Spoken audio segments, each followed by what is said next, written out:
ببینیم چیه. لا لا لا دیدی؟ حالا پس این اسوار تو بده که یک ذره بخوریم. چی بوی داره؟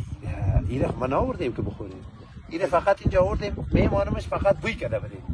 بوی که ادور بوی بوی شما طرفت. بوی شما باشی طرفا میذاره بگردانم. بوی کرده. بوی کنی بوی. نشه یک دفعه متو. بوی کرده. تو بده کمی بخوریم. چی میخورم. من میخورم باز یه دفعه بویش میاد بیرون. سه باش خب. کلش نخوری که ما ببینیم مزه چیه. شما خو نوکی هستی فعلا از این نخوره که تاثیرات داره سرطان میشه که ذوبتان کنه. کم یک شپو خوب است که تو کلان شان هستی نخوره خب به یاد نکن. برو سیل درخت اوسه بگی بوی کنی شما بوی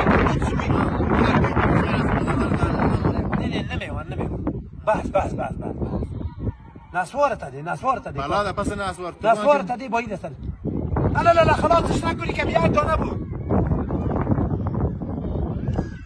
مانده نه مانده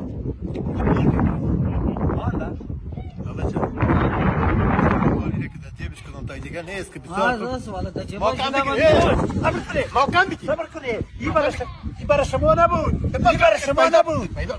در جیب ماست من آورده بودم. تکان نخوری که این مزه داد تاری مزه داد ما نو مزه از ریافتیم نو مزه شیافتی پیدا کو زود جیبش بپول ایسای کو این مزه میده کاکا. الله دیگه بالا پس اسوار دیگه نمیره میخوریم.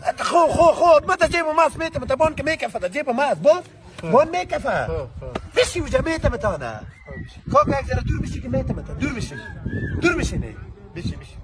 دور بشینه بکش بیم خود یک ذره دور بشینه استاچو تو هم استاچو اگه نمیکش تو ما بسیم که نشه باشی را بوی که یک دفعه کاکا روی تو اوست دور بته اگه نمیکشمش از جیب روی تو اوست دور بته بخیر روی میسه بخیر پیدا کو تختن هنوز مرا سیل دار روی تو اوست نه بچه بسیل دارم بخیر بچه تا بخیر الان بگی لوده بره نمانه